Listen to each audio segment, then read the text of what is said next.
অনেকে এখানে বলেছেন যে সম্মেলনে এত খরচ কিভাবে হবে, এই টাকা কিভাবে জোগাড় হবে, আপনি তো স্যার এই সব ফ্রি করে দিলেন, শিক্ষার্থীদের জন্য ফ্রি, এমনকি যারা বাইরের থেকে আসবেন তাদের জন্য 1000 টাকা করে ধার্য করা হয়েছে।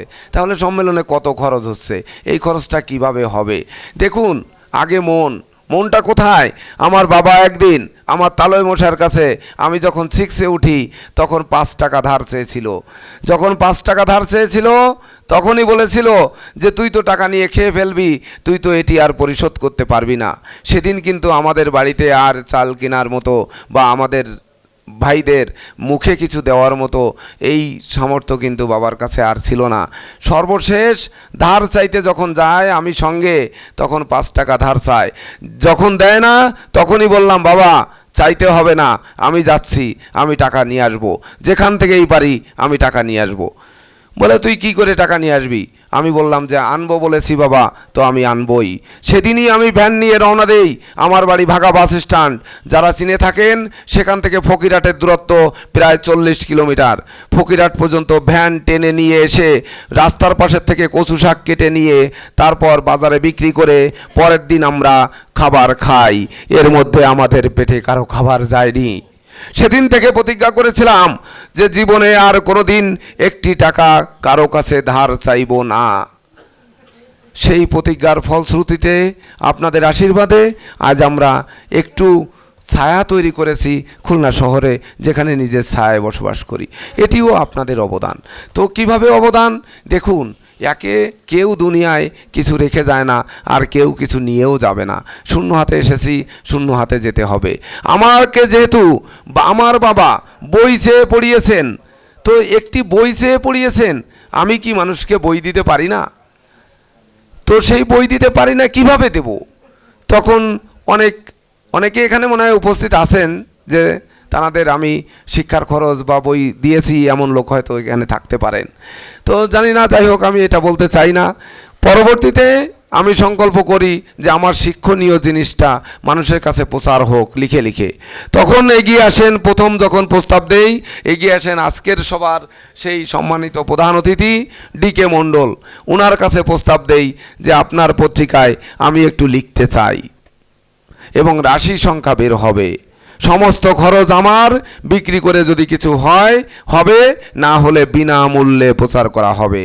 সেই থেকে 14 বছরে 50,000 পর্যন্ত এক মাসে আমি রাশিফল পত্রিকা সেল দিয়েছি। কখনো কি বিক্রি করেছি, কি এনেছি, আমি এটা হিসাব রাখি না।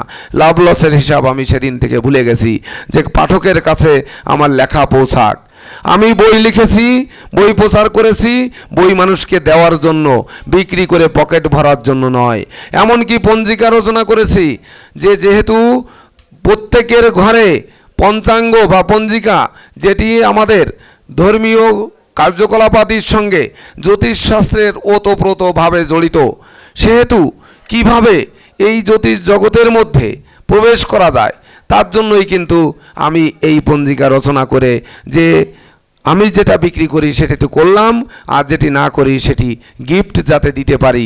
মানুষকে তো টাকা দিলে কেউ নিবে না, তাহলে এই বই চেয়ে যখন পড়েছি, এই বই মানুষের হাতে আমি বিনামূল্যে দিতে চাই। আপনারা জানেন, প্রত্যেক বছর কম করে 3000 থেকে 5000 পঞ্জিকা আমি ফ্রি দেই। যে 3 থেকে 5000 পঞ্জিকা ফ্রি দিলে কত টাকার পঞ্জিকা ফ্রি যায়? এভাবে যদি 9 বছর যায় তাহলে কত টাকা হয়? এটি হিসাব করলে হিসাব মেলানো খুবই কষ্ট হবে। কিন্তু এটা কোথা থেকে আসছে? আজকে যে রতনবাবু বললেন যে মন্দিরের মার্বেলটা দিয়েছি, আরে মার্বেল আমি দেওয়ার কে? আমাকে দিয়েছে মায়ের মানে স্বপ্ন হয়েছে যে আমার কাছ থেকে উছিলা মাত্র বা আমাকে উদ্দেশ্য করে যে আমার হাত দিয়ে যাবে, তাই না তো গেছে। আমার বাড়িতে মার্বেল লাগানো, আমার মায়ের মন্দিরে মার্বেল থাকবে না, এটি কিভাবে হয়? আমি যখন ছোট, স্যার কত বছর বয়সে হবে আমাদের বেতকাটার মন্দির হয়েছিল? কত বছর বয়সে? 20 বছর আগে। তখনই কিন্তু মন্দিরের ওখানে বৃষ্টি হচ্ছিল, নামযজ্ঞ চলছিল, প্রচণ্ড বৃষ্টি। আমার গ্রামে জন্মগ্রহণকারী বাংলাদেশের শ্রেষ্ঠ ইঞ্জিনিয়ার, যে যমুনা সেতু চিফ ইঞ্জিনিয়ার ছিলেন, তিনি আমার এই স্যারেরা এবং দুবাই বাংলা সিমেন্ট মিল সহ 30টা মিল প্রতিষ্ঠা করেছেন, সেই ইঞ্জিনিয়ারও একই সঙ্গে ওখানে ছিলেন। স্কুলের হেডমাস্টার টাস্টার অনেকেই ছিলেন। তো তানরা সবাই ভিজে, বৃষ্টিতে ভিজে হরে কৃষ্ণ কৃষ্ণ কৃষ্ণ হরে হরে, হরে রাম ও রাম রাম হরে হরে, এটি আমরা সবাই করছি, কিন্তু ভিজে কোল করতাল ভিজে চুরমার হয়ে গেছে। আমি বললাম এখানে একটি মন্দির চাই, মন্দির করতে হবে, কি প্রস্তুতি নেওয়া যায়, তাহলে মন্দির কি করা হবে? আমি বললাম যে আমি নাট মন্দিরটা করে দিই। তা স্যার বললেন কি, নাট মন্দির তো একজনে দিতে চেয়েছেন। কে দিতে চেয়েছেন? ডাক্তারবাবু, ধীরেনবাবু। তা আমি বললাম ঠিক আছে, তাহলে নাট মন্দিরের বাইরে তো আমার সামর্থ্য নেই, তাহলে মূল মন্দির তো আর আমি করতে পারবো না, তাহলে কি করা যায়? ঠিক আছে, আমরা এখনই বসি। বসার পরে সিদ্ধান্ত হলো, তাহলে তুমি কি দেবে? আমি বললাম গ্রামের একত্রতা বন্ধনের জন্য যত সিমেন্ট লাগে আমি দেব। এটি কি আমি দিয়েছিলাম স্যার?